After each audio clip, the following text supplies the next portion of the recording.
This is Shelley from One Roast Vegetable, and today we're going to make the easy bar shortbreads that you saw in an earlier post. I think it was on day 2. And we're going to practice the how to measure flour, which was also in a preview lesson that I showed you before.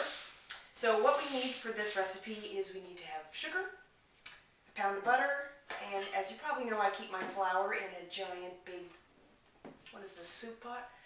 Just because I use lots of it. And you need a mixer, and a big bowl, spatula, spoon and fork, and that's spoon and knife, and that's for measuring flour. Okay. So the first thing we're going to do is, this is a pound of butter. It's regular salted butter, and a pound is about 2 cups or 4 sticks. And so I've left it out on the counter overnight so that it's a bit soft. I'm just going to show it to you. Now what you want is that it's soft. You can see I can sort of stick my finger into it, but it isn't like melted. So what I'm going to do is put this in our big bowl, just like that. And I'm going to save this to use to grease the inside of the cookie pan later on. So I'm going to set this aside. Alright, so there's our butter. Set up our mixers.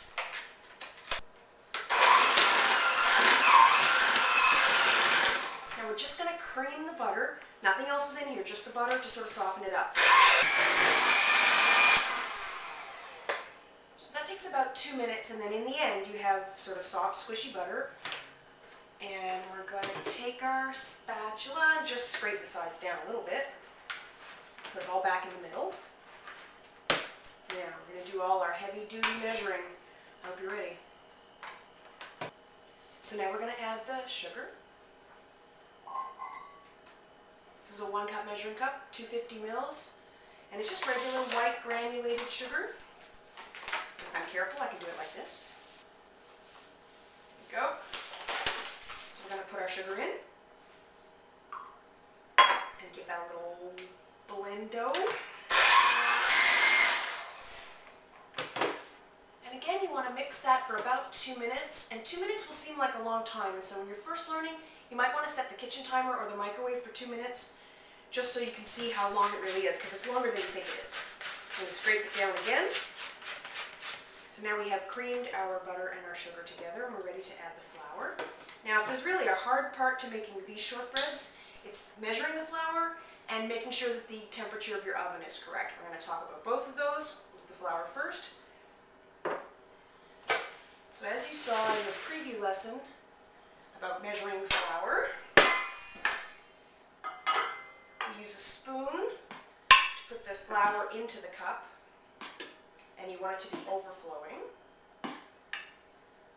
That. And then you level off the top. With the flat side of the knife, do you know how a butter knife has a rounded side and a flat side? You'll only make that mistake once.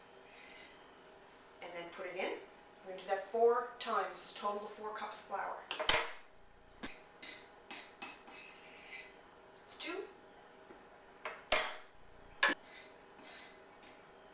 And that is 4. Okay, now, if you just stick your blender in here, your beater is just going to do this great big puff of flour. So I usually start on one side and slowly work my way in and get the flour in and slowly work my way across.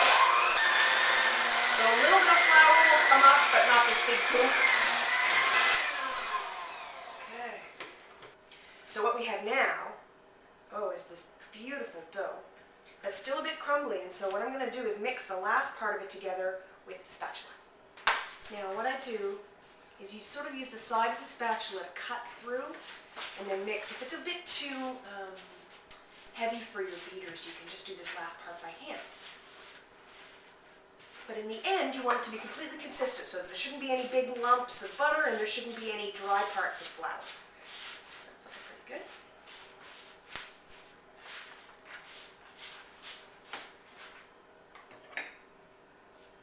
Scrape off my spatula. Now, can you see that? That really does look like mashed potatoes. It will hold together if you pull it in your hand. The heat of your hand also makes the butter a bit softer, but really it should be soft enough See, it's a bit crumbly, but if you put a bit of pressure on it and a bit of heat from your hand, that'll hold it together. That's how you know it's ready. Don't add more flour. Most people will make a mistake on this one and add more flour because it's not holding together properly, and then it will be too dry. So, set this aside. We're going to prepare our pan now. Okay, here's our pan. So remember how we saved this wrapper from the butter? I'm going to put that in there now.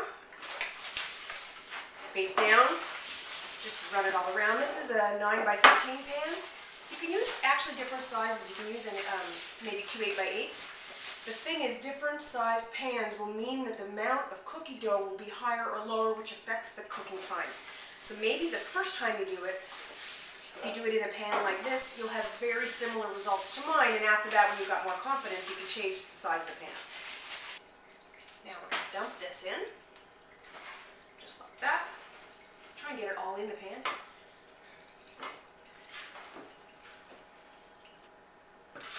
And then we press this down just gently with our hand. Distribute it out. So now, slowly press down all the way around. You want it to be pretty even. You don't have to be fanatical about it. You're not cooking for the queen. Well, I don't think you are. Now for the last bit of smoothing, I'm going to use the back of a spoon and just very gently smooth out the last bits.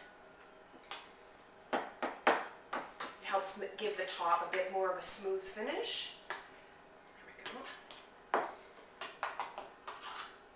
Alright. So what we're going to do now is we're going to poke it with a fork, which lets the steam out while it's cooking.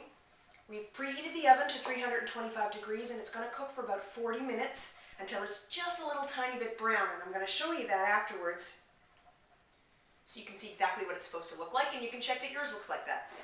So right now I'm going to fork it. Okay, so I've got a fork.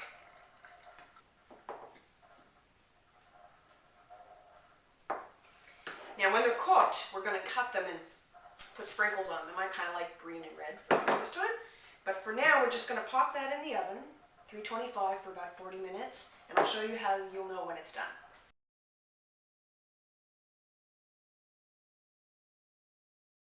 Hello there, so we're back. It's about 40 minutes later, and I just want you to see that it's darker brown at the edges and a very pale light brown throughout. You don't want it any more cooked than that. But you'll also notice that most of the fork holes have sort of closed over, so I'm going to give it a few more now that it's cooked. And then we're going to sprinkle it with sugar and let it cool about 15 or 20 minutes, and then we'll cut it. So I'm going to finish giving it its forking. So the pan is quite warm. And then I'm going to use green sprinkles for Christmas. I'm going to show this a little bit so you can see the green. Oh, that's good. There you are. So I'll come back one more time when we're cutting it up, but that's pretty much it. I think you're ready to start. Talk to you soon.